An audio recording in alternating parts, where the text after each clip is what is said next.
Halo, selamat pagi teman-teman. Saya Hemas Kurniasari, saya dari Bogor, umur saya 38 dan saya pagi ini mau sharing yang penting banget buat kalian.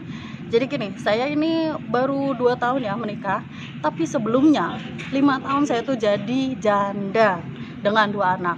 Mundur lagi, waktu saya SMA, pagi-pagi saya pernah nonton ceramah Mama Dede. Dia tuh bilang, jadi perempuan tuh harus mandiri karena mencegah 3 hal. Apa? 1, suami berpulang alias meninggal. Yang kedua, suami pulang ke rumah cewek lain alias selingkuh.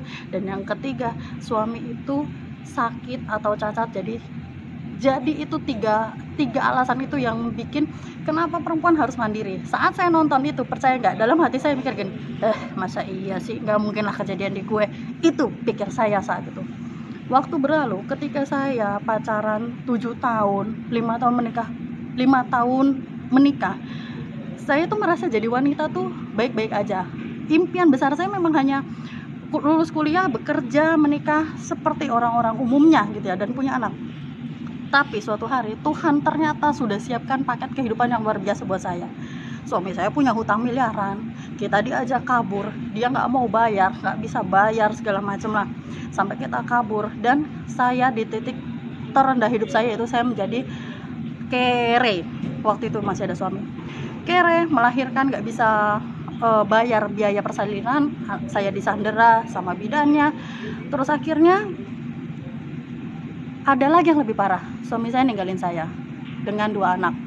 Di situ saya karena di titik putus asanya hidup, dan saya ngerasa apalagi yang lebih ngenas dari ini. Saya sempat beberapa kali mau bunuh diri loh teman-teman, jujur.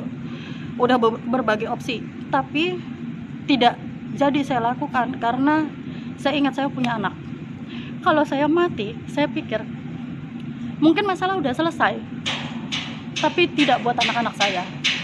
Anak-anak saya nggak boleh bertanggung jawab atas kesalahan orang tuanya, apapun, siapapun yang salah, entah yang suaminya atau istrinya. Saya jadi harus survive. Waktu itu saya dihadapkan sama 2 pilihan hidup. Saya sudah jadi janda, ditinggal pergi. Saya mikir gini, Hemen, lu mau bawa diri lu kemana? Mau jadi janda biasa aja atau mau jadi janda luar biasa? Janda biasa itu begini teman-teman, menurut pemikiran saya, maaf kalau ada yang gak cocok, silahkan. Janda biasa itu adalah janda dengan punya anak atau gak punya anak, kita tinggal sama orang tua, lalu saya dihidupi sama orang tua saya dan keluarga saya. Itu janda biasa. Dan saya bisa menjual air mata saya. Oh, bagi dong uang dong buat ponakan, bagi dong. Ya gue kan janda, masa lu nggak kasihan sama gue mau dapat duit dari mana? Saya bisa menjual air mata itu, dan itu pasti sukses besar. Itu janda biasa menurut saya. Sorry yang nggak cocok, balik lagi. Saya nggak ngatain kalian karena itu pengalaman dari saya sendiri. Ini sharingan dari saya. Terus yang kedua adalah janda luar biasa. Walaupun janda, tapi saya punya harga diri. Kenapa? Saya mikirnya gini teman-teman. Ternyata sama seperti halnya jodoh, Tuhan bisa ambil seketika. Saya pacaran lama sama dia, saya cinta sama dia, tapi Tuhan kalau udah bilang ambil, ambil dengan caranya masing-masing. Saya tersadarkan, berarti Tuhan juga bisa ambil umur saya ini. Kapanpun Tuhan bilang saya diambil. Terus saya mikir, saya sudah janda, saya janda miskin dengan 2 anak. Gimana kalau Tuhan tahu-tahu ambil nyawa saya? Apa yang anak-anak saya akan kenang tentang saya? Contoh, ketika umpamanya saya ini ngebayangin kalau saya meninggal, terus anak-anak saya ditanya, Ken, gimana mama menurut kamu? Kalau saya janda yang biasa, anak saya mungkin akan cerita, Mama dulu iya sih ada masalah, ayah tuh pergi begini, terus kita pernah hidup kere, nggak bisa makan, nggak bisa beli buah, nggak bisa beli susu, nggak bisa kontrol waktu mama hamil adik, kayak gitu-gitu. Terus ya tapi kan mama nggak ada, terus kita diurusin sama pak de, nenek, bude, segala macem.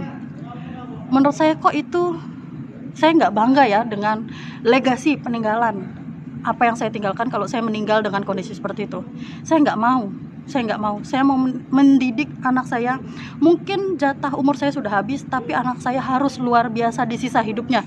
Itu PR banget teman-teman. Tuhan menitipkan anak ke saya bukan tanpa alasan. Kenapa Tuhan tidak memberi saya anak? Pasti dengan alasan hebat. Kenapa Tuhan meninggalkan anaknya, anak itu 2 itu ke saya, bukan ke suami saya? Pasti dengan alasan hebat. Semua dengan alasan hebat. Kita hanya perlu berpikir dengan tenang. Ternyata saya mikir, oh saya harus jadi luar biasa, biar kalaupun saya nanti meninggal, anak saya bisa bercerita dengan bangga, saya bangga punya mama itu begini. Mama meninggal tapi saya punya harta, ini. Saya pengen anak saya bercerita dengan bangga, tidak dengan menunduk bahwa ya kami hidup dengan pengasihan dari orang tua dan keluarga. Lalu saya saat itu mencari bisnis. Saya harus survive buat saya dan anak-anak saya. Saya tidak lagi berpikir tentang pria. Saya tidak mau masukin unsur pria ke kehidupan saya. Saya cari bisnis, ketemunya bisnis Momen. Dan yang teman-teman harus tahu, Momen ini MLM pertama saya dan saya anti MLM.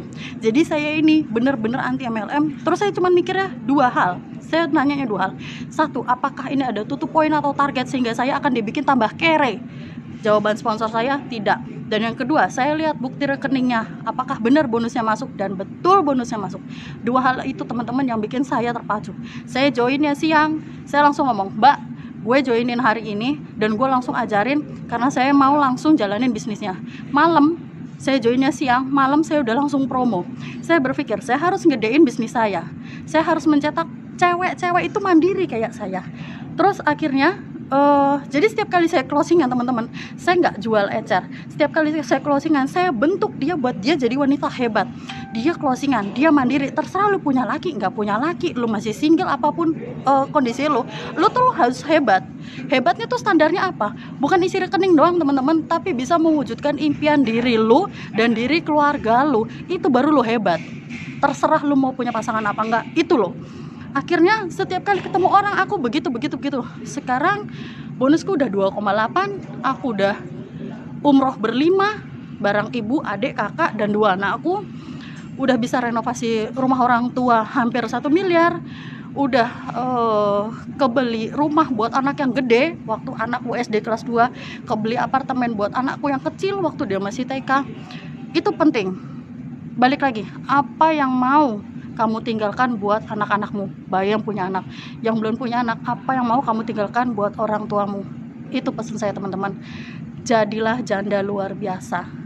Jadi beruntunglah ini sudah di bisnis yang tepat. Kalian hanya perlu bekerja lebih keras daripada orang yang tidak bekerja lebih keras. Kalian hanya perlu menangis lebih hebat, tapi bangkit lebih kencang lagi. Buat apa? Buat anak-anak, buat orang tua, buat keluarga. Sekian sharing dari saya, semoga kalian semangat sama kayak semangatnya saya pagi ini. Assalamualaikum, selamat pagi.